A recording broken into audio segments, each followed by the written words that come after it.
మన ప్రభువును రక్షకుడైన యేసుక్రీస్తు నామంలో మీ అందరికీ వందనములు. ఈరోజు మనం స్టెఫెన్ చరిత్ర పరిచర్య గురించి తెలుసుకుందాం. స్టెఫెన్ అనే హతసాక్షి గురించి మనం వింటూ ఉంటాం. మొదటి శతాబ్దపు క్రైస్తవ్యం ప్రారంభ దశలో ఉన్నప్పుడు మొదటి హతసాక్షిగా మరణించిన వ్యక్తి ఈ స్టెఫెన్ గారు. ఈ స్టెఫెన్ గురించి బైబిల్లో తక్కువగానే ప్రస్తావించినప్పటికీ ఆయన పరిచర్య, ఆయన బోధనలు, ఆయన మరణించిన విధానములు అన్నీ కూడా చాలా అద్భుతంగా ఉంటాయి. ఈ వర్తమానంలో స్టెఫెన్ యొక్క హిస్టరీ, హతసాక్షిగా ఎలా మరణించారు, దానికి సంబంధించి నేర్చుకోవాల్సిన అంశాలు, ఇలా అన్ని వివరాలు కూడా ఈ వర్తమానంలో తెలుసుకుందాం. అపోస్తుల కార్యములు 6వ అధ్యాయంలో 7వ అధ్యాయంలో కూడా ఈ స్టెఫెన్ గురించి మనం చూస్తాం. క్రైస్తవ సంఘం ప్రారంభ దశలో ఉన్నప్పుడు వేలాది మంది దేవుని వద్దకు వస్తూ ఉన్నారు. దేవుని సువార్త ప్రకటించబడుతుంది. ఉజ్జీవం ప్రారంభించబడింది. ఉజ్జీవంగా సువార్త ప్రకటింపబడుతుంది. క్రైస్తవ పునాదులు ప్రారంభించబడుతున్నాయి. కొత్త విశ్వాసులు చిన్న సమాజంలో కలిసి జీవిస్తూ ఉన్నారు. కలిసి జీవితాన్ని గడిపేవారు. అలా దేవుని మార్గాన్ని అనుసరిస్తూ వస్తువులు, పనులు, బాధ్యతలు, పరిచర్యలు అన్నీ కూడా పంచుకుంటూ పనిచేస్తూ ఉన్నారు. ఆ గుంపులో కొంతమంది విధవరాళ్ళు తమ అవసరాలను పట్టించుకోవడం లేదని భావించారు. అలా కొందరికి ఇబ్బంది కలుగుతుంటే అలాంటి ఇబ్బందులు ఏమీ రాకుండా, అలాంటి పరిస్థితులు ఇక ముందు రాకుండా అపోస్తులందరూ కూడా ఒక పని చేశారు. అపోస్తులు అందరూ ప్రజలందరినీ కూడా సమీకరించి అలా వారందరినీ చూడడానికి పరిశుద్ధాత్మతోనూ జ్ఞానంతోనూ నిండినటువంటి 7గురిని ఎన్నుకున్నారు. అలాంటి పరిశుద్ధాత్మ జ్ఞానంతో ఎన్నుకున్నటువంటి 7 పురుషుల్నే డెకాన్స్ అంటారు. డెకాన్లుగా పనిచేసేవారు వీళ్ళు. క్రీస్తు శరీర విషయంలో కానీ, వారికి ఆహారం ఇవ్వడంలో కానీ, నిధులు పంపిణీ చేయడం విషయంలో కానీ, ఇలా వారికి అందించేటువంటి కార్యక్రమాన్ని పర్యవేక్షించడానికి ఈ యెరూషలేములో విధవరాలకు, అనాథులకు ఆహారం పంచేటువంటి పనిని పర్యవేక్షించడానికి నియమించబడినటువంటి 7 మంది డెకాన్స్లో ఒకరే ఈ స్టెఫెను. మొదటి హతసాక్షిగా మంచి జ్ఞానం కలిగినటువంటి వ్యక్తి ఈ స్టెఫెను. గ్రీకు మాట్లాడేటువంటి యూదుడు, గ్రీకు యూదుల కమ్యూనిటీ నుంచి వచ్చినవాడు కాబట్టి మేబీ పాలస్తీనా బయట నుంచి వచ్చినటువంటి యూదుడిగా చూస్తారు. స్టెఫెను అనే పేరు కూడా గ్రీకు పేరు. స్టెఫనస్ అనేటువంటి పదం నుంచి వచ్చింది. అంటే దాని అర్థం క్రౌన్ అనే అర్థం. అంటే స్టెఫెన్ అంటే కిరీటం అని అర్థం. ఈ స్టెఫెను అలా పరిచర్యలో ఒక పనివానిగా స్టార్ట్ చేశాడు. వాళ్ళను చూసుకుంటూనే సువార్త చేసేవాడు. యవ్వన ప్రాయంలో దేవుని కోసం వాడబడిన మంచి సాధనం ఈ స్టెఫెన్. స్టెఫెన్ స్వభావం మరియు దైవిక శక్తి గురించి తెలుసుకుందాం. ఈ స్టెఫెన్కు కలిగినటువంటి ఆత్మీయ దైవిక శక్తి ఏముందో, ఆత్మీయ దైవిక శక్తి ఎలా ఉందో కూడా మనం చూడాలి. అవి ఏంటో కూడా మనం చూడాలి. ఈ స్టెఫెన్ యొక్క స్వభావం గురించి కూడా మనం తెలుసుకోవాలి. మొదటిది, పరిశుద్ధాత్మతో నిండుకున్నవాడు.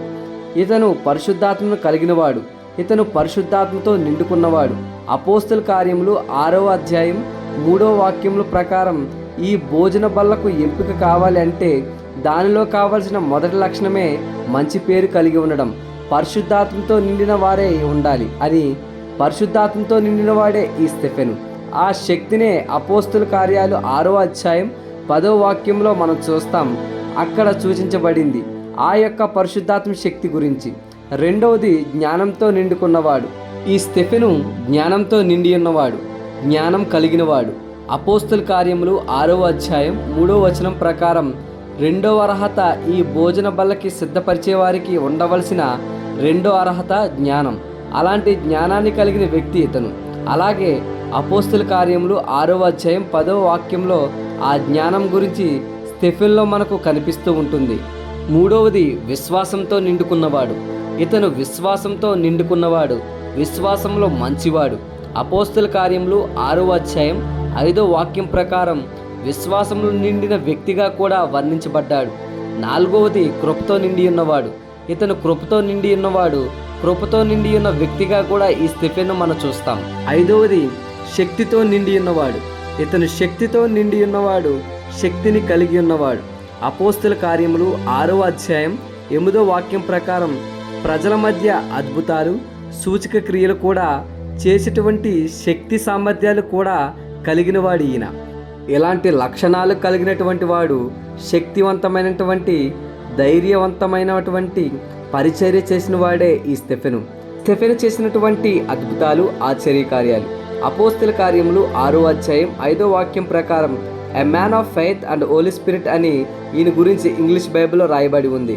అలాంటి స్టెఫెను అందరి ముందు కూడా అద్భుతములు కూడా చేశాడు. ఆ శక్తి దేవుని శక్తి, దేవుని సపోర్ట్ ఉందని బలంగా నమ్మేటువంటి వ్యక్తి ఈ స్టెఫెన్. అపోస్తల కార్యంలో 6వ అధ్యాయం 8వ వాక్యంలో కూడా full of faith and power అని కూడా వ్రాయబడి ఉంది. అలాంటి ప్రభావితమైన వ్యక్తి, పవర్ఫుల్ వ్యక్తి. ఈయన పవర్ఫుల్ సువార్థికుడు. స్టెఫెను ఒక సేవకుడు మాత్రమే కాదు, ఒక పవర్ఫుల్ ఎవాంజలిస్ట్, పవర్ఫుల్ సువార్థికుడు. ప్రజల్లో గొప్ప అద్భుతాలు కూడా చేశాడు. సూచక క్రియలు కూడా అనేకమైనవి చేశాడు. రోగులను స్వస్థపరిచాడు, దెయ్యాలను వెళ్ళగొట్టాడు. ముఖ్యంగా విడివిడిగా అద్భుతాలు వివరించలేదు. బైబిల్లో అవి మనకు విడివిడిగా ఒక్కొక్కటిగా అవి మనకు వివరించలేదు, కానీ ఇలా ప్రజల్లో గొప్ప క్రియలే చేశారు. స్టెఫెను బోధనలు. స్టెఫెను బోధించడంలో పూర్తిగా ధైర్యంగా ఖచ్చితమైన మెసేజ్ను నిర్మోహమాటంగా చెప్పేవాడు. ఏ పొజిషన్లో ఉన్నా, ఏ ప్రాంతంలో ఉన్నవారు అనే దానికన్నా ఆయన ఎంత స్ట్రాంగ్గా చెప్పేవారు అనే దాన్ని ఆయన మాటల్లో స్పష్టంగా కనపడుతుంది. స్టెఫెను ప్రసంగంలో కూడా ముఖ్యంగా 3 అంశాలు ఆయన ఎక్కువగా నొక్కి చెప్పేవాడు. మొదటి, దేవుని విశ్వసనీయత. మొదటిది దేవుని యందు విశ్వసనీయత గురించి ఎక్కువగా మాట్లాడారు. దేవుని యందు విశ్వాసం గురించి, ఇజ్రాయేలు చరిత్ర గురించి, ఆ చరిత్రలో స్థిరమైనటువంటి విశ్వసనీయతను నొక్కి చెప్పేవాడు. అవి అందరూ మీరు పాటిస్తూ వస్తున్నారా లేదా చెప్తూ వస్తున్నారా అని నొక్కి చెప్పేవాడు. రెండవది, ఇజ్రాయేలు అవిధేయత. ఇజ్రాయేల్ యొక్క అవిధేయత గురించి చెప్పేవాడు. ఇజ్రాయేలీలు, యూదులు దేవుని ప్రవక్తలను ఎలాగైతే హింసించినారో అలానే యేసుక్రీస్తు వారిని కూడా తిరస్కరించి హింసించారు అని వాటి చరిత్రలు, ఇజ్రాయేలు వారు చేస్తున్న విషయాలు, అలాంటి పనులన్నిటినీ కూడా నొక్కి చెప్పేవాడు. మూడవది, పశ్చాత్తాపం పొందటం గురించి. పశ్చాత్తాపం గురించి ఆయన ఎన్ని చెప్పినా కూడా యేసుక్రీస్తునందు నమ్మిక ఉంచి పశ్చాత్తాపపడి రండి అని పిలిచేవాడు. తన పరిచర్యలో పశ్చాత్తాపపడాలని పిలిచేవాడు. సభలో కూడా అలా సవాలు చేసేవాడు కూడా. ఇలాంటి విషయాలు బాగా నొక్కి చెప్పేవాడు ధైర్యంగా. అపోస్తల కార్యములు 7వ అధ్యాయం చదివితే అతని ప్రసంగం గురించి చక్కగా వివరించబడింది. అదంతా కూడా మనం చదవవచ్చు. ఇది కొత్త నిబంధనలో అత్యంత వివరణాత్మకమైన ఉద్వేగభరితమైనటువంటి ప్రసంగాల్లో ఒకటి. అబ్రహాము నుంచి సొలొమోను వరకు ఇశ్రాయేల్ యొక్క చరిత్ర గుర్తు చేస్తూ వచ్చాడు. ప్రజలు పదే పదే ఎలా పడిపోయారో, ఎలా తిరస్కరించారో చెబుతూ వచ్చాడు. పశ్చాత్తాపం పొందడానికి అందరికీ పిలుపునిచ్చేవాడు. యేసుక్రీస్తు వారి సువార్త యూదులకు మాత్రమే కాదు, అందరికీ అని నొక్కి చెప్పేవాడు. త్యాగాలు, బలులు అవసరం లేదని, ఆయన అర్పించబడ్డారని, ఇవన్నీ అవసరం లేదని చెప్పేవాడు. వారికి కోపం వచ్చినా, వారు తిట్టినా సరే ధైర్యంగా నిలబడి చెప్పేవాడు. దీనిలో ఇంకొక ముఖ్యమైన అంశం సన్ హెద్రిన్ సభ. ఈ సన్ హెద్రిన్ సభలోనూ సమాజ మందిరంలోనూ ఆయన బోధించే విధానం కానీ, ఆయన నిలబడేటువంటి తీరు కానీ అక్కడ మనం చూస్తాం. ఈ స్టెఫెను సమాజ మందిరంలో చాలా పవర్ఫుల్గాను, ధైర్యంగాను బోధించేవాడు. ఎవరికి భయపడేవాడు కాదు, అందరికీ ఆన్సర్ ఇచ్చేవాడు. ఆయన జ్ఞానానికి ఎవరు కూడా రిప్లై కూడా ఇచ్చేవారు కాదు. సన్ హెద్రిన్ సభలో కూడా ఒక సభ్యునిగా ఉండి ఉండవచ్చేమో ఈ స్టెఫెన్ కూడా. పౌల్ లాంటి వాడు కూడా ఈ సమాజ మందిరంలోనూ, అలాగే సన్ హెద్రిన్ సభలో కూడా ఒక వ్యక్తిగా ఉన్నాడు అని మనం చూస్తాం. తొలితరం క్రైస్తవులు హింసల కారణంగా బహిష్కరించేంత వరకు కూడా ఈ సభలు విడవలేదు. కొంతమందికి పైగా అక్కడి నుండి బోధించేవారు. వారికి బోధిస్తూనే వచ్చారు. అలా వారికి నమ్మేవారికి నీతి కలుగుటకై యేసుక్రీస్తు ధర్మశాస్త్ర ముగింపు అని బోధించడం మొదలుపెట్టారు. రోమాపత్రిక 10వ అధ్యాయం 4వ వచనం ప్రకారం అలాంటి విషయాలను బోధించేవాడు. అలా మోషే కన్నా యేసుని ఎక్కువగా చేశారని చెప్పి వాళ్ళు నిందించారు. అపోస్తుల కార్యాలు 7వ అధ్యాయం 37వ వాక్యం ప్రకారం యేసుక్రీస్తును మోషే కన్నా ఎక్కువగా చేస్తున్నాడని వాళ్ళు తిరస్కరించారు. వారికి కోపం వచ్చింది. అలాగే 6వ అధ్యాయం 13వ వాక్యంలో కూడా ధర్మశాస్త్రానికి కూడా వ్యతిరేకంగా మాట్లాడుతున్నాడని నిందించారు. 6వ అధ్యాయం 14వ వాక్యం ప్రకారం మోషే ఆజ్ఞలు, ఆచారాలు నాశనం చేస్తున్నాడని అభియోగం మోపారు. అలా స్టెఫెను ప్రభావం పెరిగే కొద్దీ, అతని యొక్క పరిచర్య పెరిగే కొద్దీ అతనిపై వ్యతిరేకత కూడా పెరిగింది. అలా వ్యతిరేకతలు కూడా ఎదురవుతూనే వచ్చాయి. ఇతర సమాజ మందిరాల నుండి యూదుల మత పెద్దలు, యూదుల జ్ఞానులు అతని జ్ఞానాన్ని కానీ, అతనిలో ఉన్న పరిశుద్ధాత్మ శక్తిని కానీ తిరస్కరించలేకపోయారు, ఓడించలేకపోయారు, ఎదురు చెప్పలేకపోయారు. అతని జ్ఞానానికి బదులు చెప్పలేకపోయారు. అపోస్తుల కార్యాలు 6వ అధ్యాయం 10వ వాక్యం చూడండి. అతను జ్ఞానం కలిగిన వాడు, అలాగే వారు అలా ఓడించలేక అతనికి వ్యతిరేకంగా తప్పుడు సాక్ష్యాలు సృష్టించారు, కుట్ర పన్నారు. అపోస్తుల కార్యాలు 6వ అధ్యాయం 11 నుంచి 13వ వాక్యం ప్రకారం మోషేపై, దేవునిపై దూషణ చేశాడని నిందలు వేశారు. అతను దేవాలయానికి, ధర్మశాస్త్రానికి వ్యతిరేకంగా మాట్లాడుతున్నాడని ఆరోపించారు. యేసుక్రీస్తు వారిని సిలువ ఎక్కించడం కోసం ఎలా అయితే తప్పుడు వార్తలు, తప్పుడు సాక్ష్యాలు చూపించారో అలానే అబద్ధ సాక్ష్యాలు చూపించారు. కనీసం అవి నిజమో కాదో లేఖనాలు కూడా పరీక్షించేటువంటి పరిస్థితిలో కూడా వారు లేరు, విమర్శిస్తున్నారు. కనీసం అవి నిజమో కాదో అని కూడా లేఖనాలు పరిశీలించి చూడడం లేదు. అతని మీద అబద్ధం చెప్పి అరెస్ట్ చేయించారు. సభలో అందరి ముందు నిలవబెట్టినప్పుడు కూడా అతను అందరి ముందు ధైర్యంగా, ప్రభావంతో గద్దిస్తూనే ప్రకటిస్తూ వచ్చాడు. స్టెఫెను హతసాక్షి మరణం. యూదుల కఠినత్వాన్ని ఎత్తి చూపించాడు స్టెఫెను. దేవుని విమోచనని మొండిగా తిరస్కరిస్తున్నారని ఎత్తి చూపేవాడు. దేవుని ప్రణాళికన్నింటినీ అహంకారంతో, ఈగోతో తిరస్కరిస్తున్నారని వారిని ఎత్తి చూపించేవాడు. అప్పటికే కోపోద్రికులై కక్ష కూడా పెంచుకున్నారు. అపోస్తుల కార్యములు 7వ అధ్యాయం 55వ వాక్యంలో దేవుని పిలుపు అందుకున్నాడు. దేవుని పిలుపుని స్వీకరించాడు. తాను ముందు చనిపోతున్నాను అని అతనికి అర్థమైంది. ముందే దేవుని యొక్క శక్తి అతనికి కనబడుతుంది. చక్కగా నవ్వుతూ ప్రశాంతంగా ఆహ్వానించాడు. ఆకాశం నుంచి పరలోక ద్వారాలు తెరిచి ఉండడం అతను చూశాడు. అతని యేసుక్రీస్తు దేవుని యొక్క కుడివైపున నిలవబడి ఉన్నాడని, అది నేను చూస్తున్నానని వారితో చెప్పాడు. తన ప్రసంగానికి దేవుడే నచ్చి పరలోక ద్వారాలు తెరిచి చూస్తూ ఆయన్ని స్వీకరిస్తున్నట్లుంది.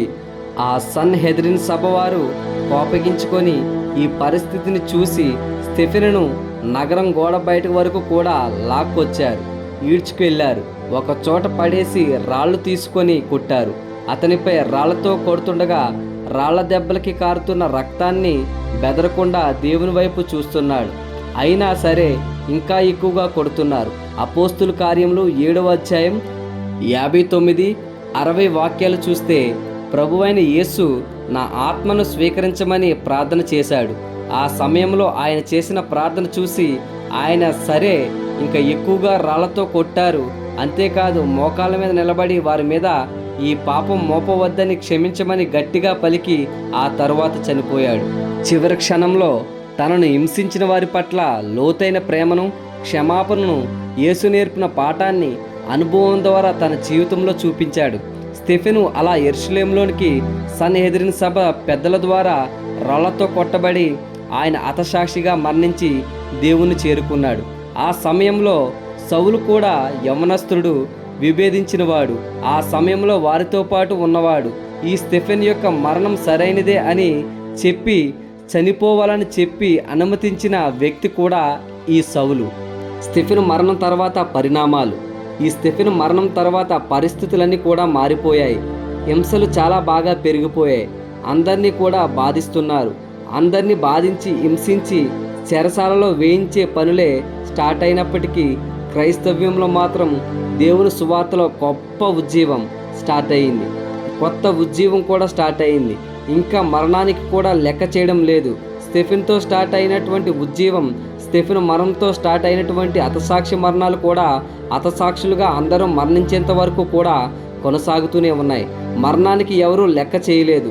సౌలు అనేటువంటి వాడు మరణం చూసి ఇంకా ఇంతలా మరణించేటువంటి విచిత్రం ఏమిటి అని ఆలోచన పెరిగిపోయింది. ఆ తర్వాత అత్యంత ప్రభావతంగా అపోస్తులందరితో కలిసి సౌలు కాస్త పౌలుగా మారిపోయి, అపోస్తులుడిగా మారిపోయి దేవుని సేవ చేశాడు. సౌలుగా ఉన్నప్పుడు మొదట్లో స్టెఫెనును ఉరి తీయాలని కోరినటువంటి వ్యక్తి ఆ తరువాత తానే సాక్షిగా మారి తాను కూడా హతసాక్షిగా చనిపోయాడు. స్టెఫెను మరణం యెరూషలేమును దాని విశ్వాసాన్ని వ్యాపింపజేయడానికి సహాయపడింది. ఈ స్టెఫెను నుంచి నేర్చుకోవాల్సినటువంటి పాఠాలు: మొదటిది, సాక్షిగా ఉండవలసిన ధైర్యం. సాక్షిగా ఉండేటువంటి ధైర్యం కావాలి. దేవునికి సాక్షిగా బ్రతకాలంటే ఆత్మతో కూడిన ధైర్యం కావాలి. అతని ఆలోచనలు, ధైర్యంగా మాట్లాడేటువంటి విధానం, క్లారిటీగా మాట్లాడేటువంటి విధానం, మరణం వస్తున్నా స్థిరంగా నిలబడినటువంటి వ్యక్తిత్వాన్ని చూడండి. విశ్వాసులు సాక్షులుగా బ్రతకాలంటే అలాంటి ధైర్యం కావాలి. రెండవది, సేవా దృక్పథం, కరుణ. సేవ అలాగే కరుణ. అతను సర్వీస్ కూడా చేశాడు. అణగారిన వారికి, పేదలకు కూడా సర్వీస్ చేశాడు. అలాగే ఇలా పేదలకు, అణగారిన వారికి కూడా సర్వీస్ చేసినటువంటి ప్రాముఖ్యతను కూడా మనం తెలుసుకోవాలి. మూడవది, క్షమాపణ. తనను చంపుతున్న వారిని క్షమించమని యేసుక్రీస్తు మాటలు తన జీవితంలో నెరవేర్చుకునేటువంటి చిన్నవాటిని, పెద్దవాటిని డీల్ చేస్తున్నటువంటి విధానం కూడా, ఆ క్షమాపణ గుణం కూడా మనం నేర్చుకోవాలి. నాలుగవది, దేవుని నడిపింపును స్వీకరించడం. దేవుడు ఎక్కడ వాడినా కూడా ఆయన వాడబడ్డాడు. విధవరాళ్ళ వద్ద సర్వీస్ చేయడానికి వాడబడ్డాడు. సన్హెద్రిన్ సభలో పెద్దల మధ్య వాడబడ్డాడు. ఎక్కడ నడిపించినా కూడా ధైర్యంగా, ప్రేమగా సేవ చేశాడు. పరిశుద్ధాత్మ మార్గదర్శనానికి లోబడి ఎలా చెబితే అలా స్వీకరించాడు, అలా చేశాడు. ఐదవది, సువార్త చేశాడు. కేవలం ఎంపిక చేయబడినటువంటి సమూహాలకు మాత్రమే కాకుండా అందరి కోసం, అందరి ప్రజల కోసం చెప్పి స్టెఫెను చాలా బాగా సువార్త చేయగలిగాడు. అలాగే బోధించాడు. ఎక్కడ ఎవరికి ఎలా సువార్త చేయాలో అలాగే తెలిసి అలా దానికి తగ్గట్టు బోధించేవాడు. ఇలాంటి లక్షణాలు ఆయన నుంచి నేర్చుకోవాలి. ఇలా క్రైస్తవ విశ్వాసంలో సేవ, క్షమాపణ మరియు ధైర్యం యొక్క పవర్ఫుల్ టూల్స్ అనేవి, ఇలాంటి పవర్ఫుల్ శక్తులు అనేవి కలిగినటువంటి వ్యక్తే స్టెఫెను. ఒక పవర్ఫుల్ వ్యక్తిగా నిలిచాడు. అతని ధైర్యం, జ్ఞానము, అతని ఆత్మశక్తి హతసాక్షిగా మరణించడం చరిత్రలో, బైబిల్లో మంచి పవర్ఫుల్ రోల్ని గుర్తు చేశాయి. అలాంటి స్టెఫెను యొక్క జీవిత చరిత్ర ఇది. స్టెఫెను యొక్క చరిత్ర ఇది. దేవుడు మిమ్మల్ని దీవించునుగాక.